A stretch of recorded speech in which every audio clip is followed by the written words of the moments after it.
Hi scholars, hi parents. Today our last topic is how to make sentence part 4. आज हम लोग देखेंगे कि आखिरी के जो 5 हमारे जो रूल है वो क्या कहते हैं। इसके पहले हमने 15 रूल कंप्लीट किए हैं 5-5 के स्लॉट में। तो आज का है हमारा आखिरी 5 रूल्स और उसके एग्जाम्पल के रूप में सेंटेंसेस। तो हम लोग शुरुआत करते हैं 16 नंबर से। 16 नंबर का हमारा फॉर्मूला क्या कहता है, देखिए इसमें मैंने हर एक में शॉर्टकट लिखा हूँ, तो आप लोग शॉर्टकट मत लिखिए क्योंकि मुझे एग्जाम नहीं देना है, आप लोगों को देना है, ठीक है। तो आप लोग फुल इसमें ही लिखिए, आप शॉर्टकट में मत जाइए, ठीक है। तो subject plus verb plus noun pronoun plus that clause. अब इसमें एक सब्जेक्ट आना चाहिए, वर्ब आना चाहिए, ऑब्वियसली आना चाहिए वो चीज, उसके साथ नाउन और प्रोनाउन आना चाहिए और उसमें दैट क्लॉज कहीं ना कहीं लगना चाहिए। तो उसके लिए एक एग्जांपल दिया हूं मैंने, ही टोल्ड मी हो रहा है, जस्टिफाई हो रहा है। अब यहां मैंने दैट क्लॉज लगाया, इसे ब्रैकेट क्यों किया ये बाद में बताता हूं। उसके बाद में ये हो गया हमारा क्लॉज। अब यहां दैट ये क्लॉज नहीं है, दैट और क्लॉज है, इसीलिए देखिए इसके बीच में मैंने हाइफन मार्क दिया हूं, है ना, कि आपको दैट लगाना है और उसके बाद क्लॉज लिखना है। क्लॉज मैंने कल ही आपको बताया हूं और पहले भी हम लोगों ने सेशन कर चुके हैं कि व्हाट इज क्लॉज। तो अब यहां देखो, ये ब्रैकेट में इसलिए लिखा गया है दैट, क्योंकि दैट तुम लगाओ या मत लगाओ, ये मैंडेटरी नहीं है वहां कि दैट तुमको लगाना ही, ठीक है। लेकिन हमारा रूल जो बोलता है कि दैट और क्लॉज आना चाहिए, तो इसलिए उसको ब्रैकेट में इसलिए लिखा गया है क्योंकि हम अज्यूम कर रहे हैं कि वहां दैट है। तो जब हम बोलते हैं तो दैट लगाने की आवश्यकता नहीं है, लेकिन जब हम लिखते हैं वही सेंटेंस तो दैट लगाने की आवश्यकता होती है, क्योंकि स्पोकन इंग्लिश एक अलग चीज होती है और राइटिंग इंग्लिश एक अलग चीज होती है। That's why we are using bracket for that here, ठीक है। और ये तो समझ ही जाओगा कि इट इज अ क्लॉज। अब ये कैसा क्लॉज कैसे क्या हो गया भाई, तो एक अधूरा सेंटेंस और एक पूरा सेंटेंस, उसे जोड़ने के लिए हमने क्या लगाया, सबऑर्डिनेटर, ठीक है।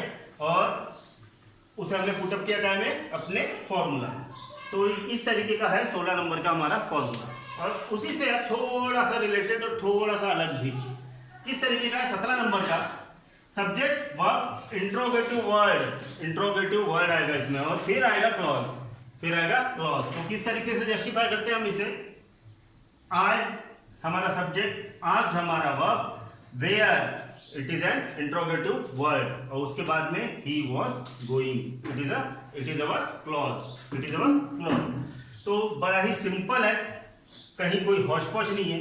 अब उसी को थोड़ा सा और मॉडिफाई करते हैं 18 नंबर में। किस तरीके से मॉडिफाई किए, subject verb as it is, ठीक है, उसमें हमने नाउन और प्रोनाउन डाल दिया, उसके बाद में इंट्रोगेटिव और क्लॉज, सेम वही चीज, लेकिन इसमें अब क्या आएगा, नाउन या तो प्रोनाउन आएगा। तो कैसे, सी सब्जेक्ट, आज, वर्ब, मी, यह हो गया हमारा प्रोनाउन, और यहाँ व्हेन, ये हो गया हमारा इंट्रोगेटिव वर्ड, और उसके बाद में यू हैड गॉन, ये हो गया हमारा क्लॉज। अब ये क्लॉज क्यों हो रहा है ये मैंने पहले ही बता चुका हूं आप लोगों को 16 नंबर में, कि कोई एक सेंटेंस किसी दूसरे सेंटेंस पर डिपेंड करता है, इसलिए वहां क्लॉज लगा देंगे। अब 19 number, subject plus verb plus interrogative plus to infinitive. अब यहाँ इन्फिनिटिव जो है, बहुत सारे टीचर्स पढ़ाते कि इन्फिनिटिव यानी अनगिनत, इन्फिनिटिव बिल्कुल सही, 10 आउट ऑफ 10, 100 आउट ऑफ 100 वो चीज को, लेकिन इन्फिनिटी यानी क्या होता है मालूम है आप लोगों को, सिंपल वर्ब। क्यों हम लोग उतना लंबा ऐसा खींचे, मैं आपको डायरेक्ट बता रहा हूं, simple verb is called infinitive because simple tense जो होता है हमारा, प्रेजेंट टेंस, पास्ट टेंस और फ्यूचर टेंस, इसमें जो सिंपल टेंस जो होता है ना, उसे पहले जो नाम दिया गया था वो इन्फिनिटिव टेंस ही था, इसीलिए इन्फिनिटिव टेंस। अब सिंपल टेंस में जो हमारा जो वर्ब फॉर्म होता है वो क्या होता है, रूट फॉर्म होता है ना, तो इसीलिए उसे इन्फिनिटिव भी कहा जाता था, लेकिन आजकल उसे सिंपल कहा जाता है। लेकिन जो सिंपल जो एक टॉपिक, जो इन्फिनिटिव एक टॉपिक है, उसे सिंपल हमने करार नहीं दिया, लेकिन उसमें जो वर्ब यूज होते हैं वो सिंपल। हाँ, थोड़ा बहुत क्या चेंज होता है कि वो प्रत्यय के साथ आता है, प्रत्यय के साथ भी कभी कभी आ जाते हैं, जैसे टू, बी वगैरह इस तरीके से, तो इसीलिए उसे थोड़ा सा अलग रखा गया, लेकिन मैक्सिमम 99% वो आपका रूट वर्ब ही होता है, इसलिए इन्फिनिटिव यानी क्या, तो उसके पीछे टेंशन मत लीजिए। तो किस तरीके से होगा जस्टिफाई, देखिए subject verb interrogative plus to infinitive, to और हाइफन, ठीक है, मेरे हर एक चीज को मार्क कीजिए। आई डोंट नो, ठीक है, अब मैं नेगेटिव सेंटेंस बना रहा हूँ इसलिए यहाँ मैंने डोंट नो लगा दिया, ठीक है। अब ये होगा मेरे दोनों भी वर्ब, यानी कि एक हेल्पिंग वर्ब हो गया और एक प्योर वर्ब हो गया, मेरा मेन वर्ब। तो सब्जेक्ट हो गया, वर्ब हो गया, interrogative word how to do it. अब इसमें जो डू है मुझे नहीं पता वो कैसे करना है। अब यहाँ जो डू है वो अनंत काल के लिए, क्यों? क्योंकि मुझे वो चीज नहीं आती, कि मुझे नहीं पता कि वो कैसे करना है, तो यानी कि नहीं पता, यानी कि वो अनंत काल में चला गया, है ना। तो इसलिए मैंने वहां सिंपल एक लगाया, उसके सामने प्रत्यय लगा दिया टू, इसलिए टू इंडेफिनिट यानी इन्फिनेटिव, इंडेफिनिट यानी इन्फिनेटिव एक ही बात होती है।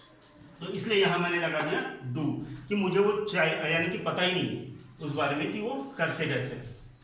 तो लास्ट बट लास्ट, लिस्ट तो बोल ही नहीं सकता क्योंकि ये तो आखिरी है, इसलिए 20 जो हमारा फॉर्मूला है वो क्या बोलता है, उसमें जो 19 है उसी में थोड़ा सा एक चीज एक्स्ट्रा की ऐड किया हूं और वो 20 बन गया। उसमें क्या ऐड किया हूं मैंने, नाउन और pronoun, subject plus verb, noun pronoun, interrogative to infinitive. अब देखिए I shall show, helping verb, verb, subject, you pronoun, how interrogative से वर्ब, और उसके बाद में टू प्रत्यय और ऑपरेट इट हो गया, ऑपरेट रूट वर्ब आया, तो यही होता है इन्फिनेटिव। तो इन्फिनेटिव देखकर घबराने की जरूरत नहीं होती है, ज्यादातर होता है ये आपका सिंपल बेसिक रूट वर्ब, ठीक है, जिसे हम लोग शायद कहते हैं V1 कहते हैं ना, तो वो V1 होता है, समझ लीजिए उसे, और मेरी लैंग्वेज में उसे कहा जाता है बेस वर्ब, ठीक है।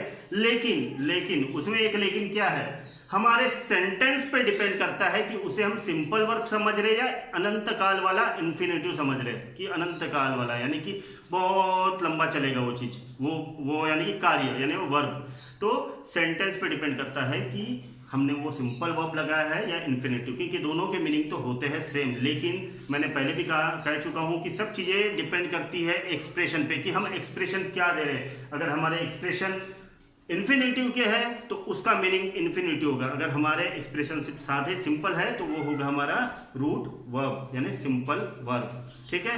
तो इसे भी उतना ही तवज्जो दीजिए जितने आपने 3 वीडियोस को दिया, क्योंकि ये चारों वीडियो बहुत ही इंपॉर्टेंट है, क्योंकि ये कहीं ना कहीं से संशोधन करके आप लोगों के सामने प्रस्तुत किया गया है। तो आप लोगों के ऊपर, और इसके ऊपर टेस्ट भी होगी, ये मेरी एक गुजारिश नहीं है, ये वार्निंग है सबके लिए, कि अगर ये वीडियोस अच्छे से देखे हैं तो आप लोग वो जो मैं वर्कशीट भेजता हूँ तो वो आसानी से सॉल्व कर सकेंगे। अगर जिसने नहीं किया है, भगवान मालिक, सबका मालिक एक, ठीक है। तो तब तक stay safe, stay at home, protect your family from covid, backward Chinese product totally, wear mask everywhere. जय हिंद।